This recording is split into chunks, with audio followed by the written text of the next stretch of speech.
Hi guys, welcome back to the channel. Today I've got two replays in the American Tier 10 Premium Medium Tank, the M60.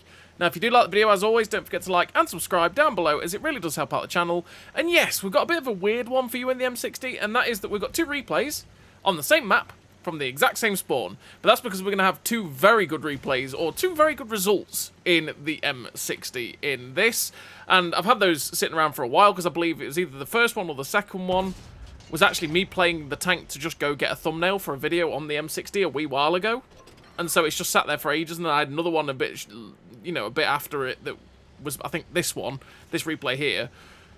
Same map, same spawn, so I've just left them sitting there for a while until I played the M60 and got another replay on a different map. But to be honest, I've just not really played it that much. There's been so much other stuff to play. And I've already 3-marked the M60, so, you know, it's not on my playlist generally as often. Even though it is probably my favourite American medium tank at tier 10, but there you go, and that's because the gun's amazing, you got the amazing DPM, you got the great shell velocity, and you got the lovely mobility. But yeah, so I just decided, okay, it's time, we need to get this out there and make the video on it. So here we are, M60. Love this tank, always have done, because it's got the nice 60 kilometers an hour top speed, it's got a 23 kilometer an hour reverse speed, 950 horsepower engine, which is 20.53 horsepower per ton ratio, which means this vehicle hits its top speed very easily. It's a very mobile American medium tank, which, when it came out, was different to a lot of the other American medium tanks, like the M48A5, because they were generally a lot slower at 45, or in that 45 to 50 region, whereas this thing went at 60, it forewent some of the Armour to have an amazing gun, the same as the M48A5, but also have the mobility. You've got 10% internal fire chance, which is on the low end of fire chances, and it doesn't really get set on fire that much. Ground resistances don't hold the tank back whatsoever. 52 degrees a second on the track traverse means this tank does turn very quickly on its tracks, which is very nice. But you've got a 46.52 degree a second turret rotation speed, which means the turret is a lot slower than the tracks, so be careful of that. If you turn to the left and the right, which you've just seen right there, the turret will jar off in a different direction, so yeah, be careful of that.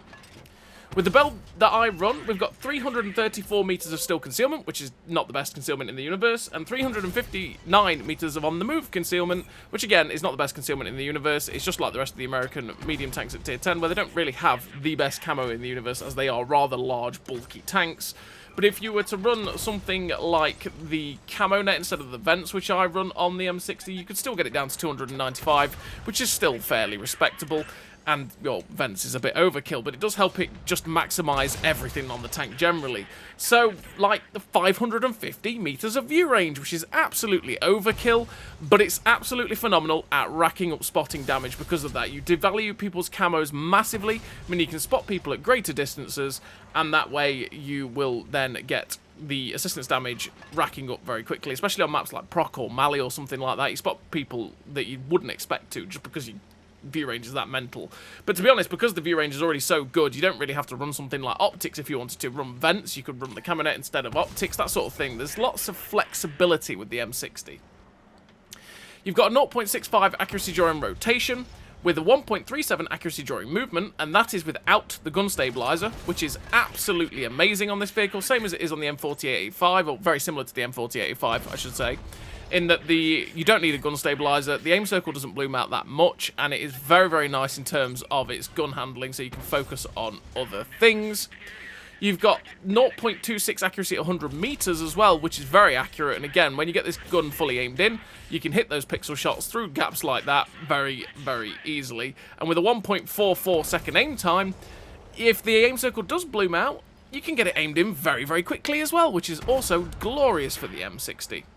9 degrees of gun depression also means you are pretty flexible on a ridgeline, meaning that it's basically where you want to be in the M60, limiting how much of your hull that people can shoot, and just go use the 9 degrees of gun depression and then farm up with this vehicle, because it does have a 5.9 second reload, which is 4k DPM nearly, which is absolutely phenomenal. But then there's quite a few tier 10, especially the American mediums now, that are hitting that 4k margin, which means it's not quite as special as it once was, having that phenomenal DPM. But there we go.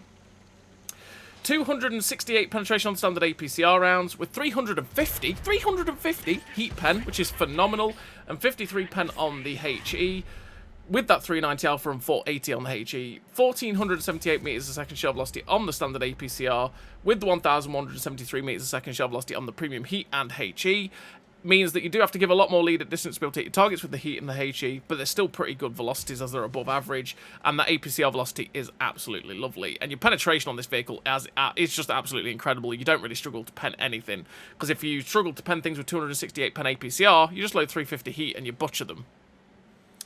But as you saw with that first game, we finished with that 5.4k damage, the Radley Walters for 8 kills, and it's always lovely to get 8 kills at tier 10.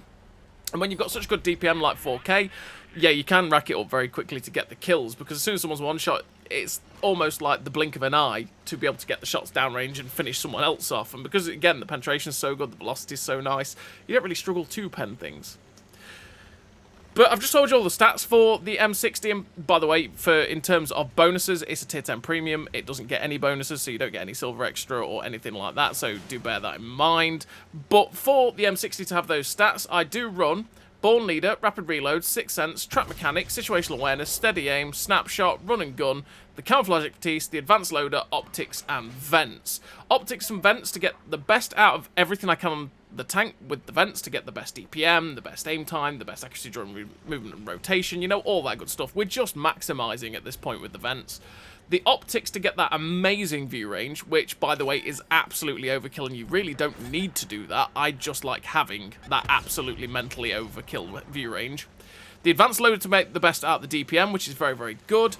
All 3 gun perks so that this gun doesn't need the gun stabilizer, so that we are always ready to snap shots left, right, and centre like this vehicle can. And the Camouflage Expertise just to knock the camo down to that 334 meters of still concealment, so we have a little bit of camo if we wanted to. But like I say, if you were to drop Optics, you would still have 500 meters of view range, which most tier 10 and most tier 9 tanks would still be very happy to have. You'd still have 500 meters of view range without Optics, which is very, very good. You could run the camo net, go at 295 meters of still concealment, and again, it wouldn't be that horrific for you. It'd be a lot more respectable than it is, and it would help you to stay unspotted in a few more situations. And again, if you wanted to then decide, okay, you know what, screw the vents, I'm going to run the traction system and go at 66 kilometers an hour, you'd still have 488 meters of view range, which is fantastic. And then everything else about the tank would still be great. You'd just lose about 100 DPM just for losing the vents. So, again, the M60 is one of those vehicles that you could come up with plenty of wacky builds, and it would just work. I just run the absolutely overkill build, because it can be so nice to have at times with having just the mental view range. But it's always down to you and how you want to play the vehicle, because it's how you can get the best out of it, right? So this second game, we're here on, again, Pilsen. Same spawn, same thing. Last time out, it was really well. 5.4k damage, the 8 kills. Only a first class, though. But, okay, is what it is. This time, we've come this way again. There's not really that many people here. It's gone the same way as it has in the last game. And to be honest, this happens quite a bit in the M60. Or, not in the M60. This happens quite a bit from these wonky spawns, Pilsen, where you seem to find that not many of their team have actually bothered to defend this HJK. You'll find maybe 1 defender, maybe 2, and then they'll have a couple of people that sit on the corner at G34. So if you can get into this corner here, you can end up farming the artillery. Now, obviously, it is game dependent, because sometimes teams are weird, and they'll send their whole team here. And you sit there going, okay then, sure. But if you can get to this corner, you can then just take advantage of it. So you can see their team has seen that we came this way and decided, okay, we can't let this guy do what he's doing. Let's come back to try and get him.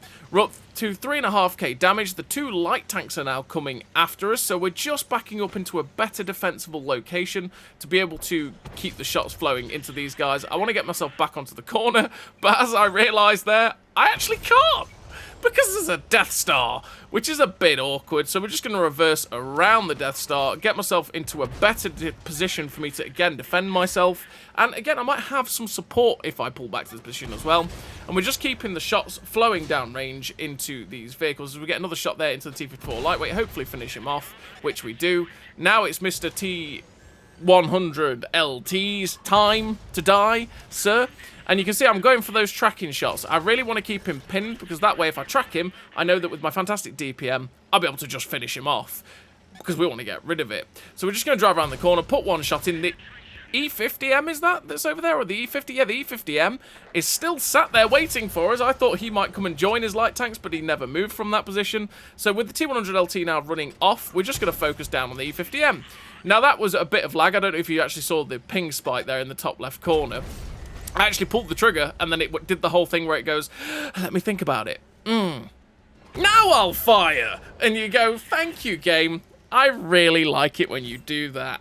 And so we ended up only tracking the E50, but we do manage to shut him down. We get a lovely shot through the doorway there into the Centurion AVRE. We knew roundabouts where that guy was. We set the AVRE on fire with a shot to his back end, and we'll finish off that British Tier 10 Derp medium tank. And we're up to 5 kills with 7.6k damage. And there's still 4 tanks left on the enemy team. There's still some hit points. And I'm looking at this going, om nom nom nom. This is the kind of position where I'm sitting here going, ooh, I could get... Is there a possibility I could get towards 10k? I mean, I've done 10k on this map before. It was my highest damage for quite a while. It was 10.5k damage, and it was an M48A5 pattern on this map. And with the Centurion AVRE getting absolutely riggedy wrecked there, I'm looking at it going, yeah, okay, maybe not.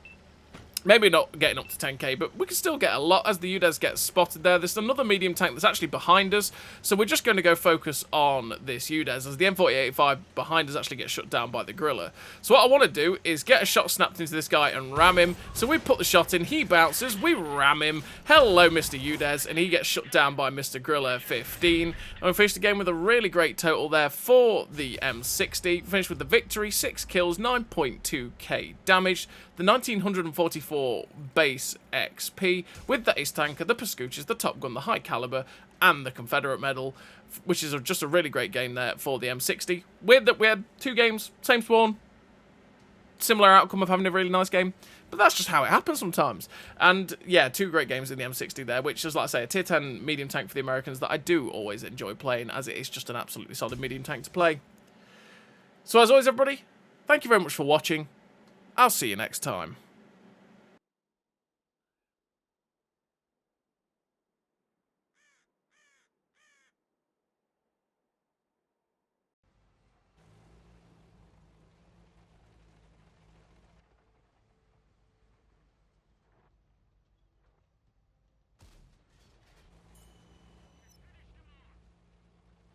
A great success.